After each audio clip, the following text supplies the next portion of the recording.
নমস্কার বন্ধুরা, কেমন আছেন আপনারা সবাই ভালো তো? তো আজ আমরা দেখতে চলেছি বিটিএস এর জিকিউ কোরিয়া ইন্টারভিউ। এই ইন্টারভিউতে বিটিএসদের কিন্তু বেশ কঠিন কোশ্চেন করা হয়েছিল, কিন্তু আর্মিস, তোমরা তো বিটিএসদের চেনো, তারা কিন্তু হাল ছাড়েনি। তারা প্রত্যেকেই কিন্তু তাদের প্রশ্নের খুবই ভালোভাবে গুছিয়ে উত্তর দিয়েছেন। আর আজকের ভিডিওতে আমরা বিটিএস এর ভোকাল লাইনেরই শুধু ইন্টারভিউ দেখব, আর এর সেকেন্ড পার্টে তোমরা বিটিএস এর র্যাপ লাইনের ইন্টারভিউ দেখতে পাবে। আর এই ভিডিওটা 2022 সালের ভিডিও। তাহলে চলো আর্মিস, বেশি কথা না বাড়িয়ে শুরু করা যাক BTS vocal line GQ Korea interview. GQ Korea থেকে প্রথমে জাংকুককে প্রশ্ন করা হয়, আপনি আরও আকর্ষণীয় ব্যক্তি হয়ে উঠতে কি করার চেষ্টা করছেন? মানে জাংকুক নিজের অ্যাট্রাকশন বাড়ানোর জন্য এখন কি করছেন? এর উত্তরে জাংকুক বলেন, একজন ব্যক্তির প্রতি আমি ব্যক্তিগতভাবে খুবই আকৃষ্ট এবং মনে করি শান্ত। আমি মনে করি যে তিনি এমন একজন ব্যক্তি যিনি তার কাজে খুবই ভালো, বিশ্বস্তভাবে সেটা তার সেরা কাজ।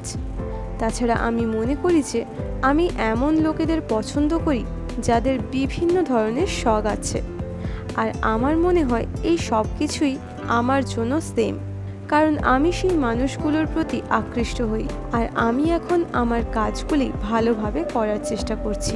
আর মিস, এখানে জেকে বলতে চাইছেন যে তিনি পার্সোনালি একজন মানুষকে খুবই পছন্দ করেন, আর সেই মানুষটি খুবই অ্যাট্রাকটিভ এবং নিজের কাজকে সেরা বানানোর চেষ্টা করেন। একদিক দিয়ে বলতে গেলে ওই ব্যক্তিটি জেকের রোল মডেল, তাই জেকেও ওনাকে দেখে নিজের কাজকে সেরা বানানোর চেষ্টা করছেন। তো আর্মিস, তোমরা নিশ্চয়ই বুঝতে পেরেছ যে জাংকুক আরও অ্যাট্রাকটিভ হয়ে ওঠার জন্য নিজের কাজগুলো পারফেক্ট করার চেষ্টা করছেন। তো এরপর 2 নম্বরে জিকিউ কোরিয়া থেকে জিমিনকে প্রশ্ন করা হয় যে একজন ভালো বন্ধু আপনার জন্য কী ধরনের মনোভাব এবং মূল্যবোধ রাখে। মানে জিমিনের বেস্ট ফ্রেন্ড হতে গেলে তার মনোভাব এবং ব্যক্তিত্ব কেমন হতে হবে। এর উত্তরে জিমিন বলেন, আমি মনে করি অবশ্যই এমন কেউ আছেন যিনি সবার জন্য উপযুক্ত। কিছু লোক সিরিয়াস মাইন্ডের লোকেদের পছন্দ করে, আবার কেউ ব্রাইট মানুষদেরও। আরও কিছু লোকেরা আছে যারা পছন্দ করে যে তার বন্ধু শুধুমাত্র তার কথা শুনবে। কিন্তু আমি মনে করি যে একজন বন্ধু যাকে আমার সাথে ভালো লাগবে সে একজন ভালো বন্ধু। আমি বয়স্ক নই, কিন্তু আমি এই ব্যক্তির সাথে দেখা করি। আমি মনে করি কেউ আমার জন্য সঠিক ছিল। ব্যক্তিগতভাবে আমি এমন লোকদের সাথে কাজ করি যারা সব কিছু ভালো করতে পারে। আমি মনে করি আমরা এতদূর খুব কাছাকাছি ছিলাম যে আমাকে বুঝতো। এখানে জিমিনের কথা শুনে মনে হচ্ছে একজন মানুষ আছেন যাকে জিমিন ভালো বন্ধু মনে করেন। আর এখন জিমিন বললেন না, আমি বৃদ্ধ নই, কিন্তু তাও আমি ওনার সাথে দেখা করি। এর মানে ওই ব্যক্তি হয়তো বয়স্ক, আর উনি হয়তো বিগ হিট কোম্পানি বা কোনো কারণে জিমিনের সাথে কাজ করতেন। তখন তারা দুজনই ভালো বন্ধু ছিল, কিন্তু এখন তিনি জিমিনের সাথে কাজ করেন না, কারণ জিমিন এখানে বলেছেন যে তিনি আগে কাজ করতেন আর এখন জিমিন ওনার সাথে দেখা করতে চান, আর ওই ব্যক্তিটি জিমিনকে খুব ভালো বুঝতে পারতেন। তো আর্মিস, তোমরা নিশ্চয়ই জিমিনকে করা প্রশ্নের উত্তর বুঝতে পেরেছ। এরপর জিকিউ কোরিয়া থেকে ভিকে প্রশ্ন করা হয় যে শীতকাল ভালো কাটানোর জন্য আপনি কি টিপস দেবেন। এর উত্তরে ভি বলেন, আমি জানি না, কারণ আমি শীতকালে জন্মেছি। আমার শীতকাল খুবই ভালো লাগে। এই শীতকালে সব সময় বাড়িতে ক্রিসমাস ট্রি রাখা হয়। আমি ক্যারলের মতো গানও শুনি। আমি যখন শীতের মতো অনুভূতি এবং জ্যাজের মতো গান শুনি, আমার মনে হয় তাতে আমি অনেকটা গরম অনুভব পাই। আর আমার একটা বৈশিষ্ট্য আছে, কারণ আপনি গ্রীষ্মের তুলনায় শীতকালে সুন্দর পোশাক পরতে পারবেন। আমি প্রায়ই লুজ পোশাক পরি শীতে। জিকিউ এর মেম্বার্সরা, আপনারা আমাকে কপি করবেন না প্লিজ। আমি আশা করি আপনারা গরম করার মতো মোটা পোশাক পরে শীত কাটাবেন। আসলে ভি এখানে বোঝাতে চাইছেন যে তিনি শীতকালে বাড়িতে বসে জাজ মিউজিক মানে এই ধরনের বাদ্যযন্ত্রের মিউজিক শোনেন এবং ক্যারলের মতো সং শোনেন, মানে ক্রিসমাসে যে সকল মিউজিক বাজানো হয়ে থাকে সেই মিউজিক শোনেন।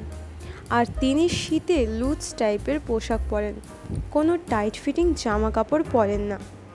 তাই তিনি জিকিউ কোরিয়ার স্টাফদের বলছেন, কেউ আমাকে প্লিজ কপি করবেন না, কারণ আমাকে কপি করলে আপনাদের ঠান্ডা লাগার সম্ভাবনা বেশি। এরপর 4 নম্বরে জিনকে জিকিউ কোরিয়া থেকে প্রশ্ন করা হয়। জিনকে এখানে দুটো প্রশ্ন করা হয়।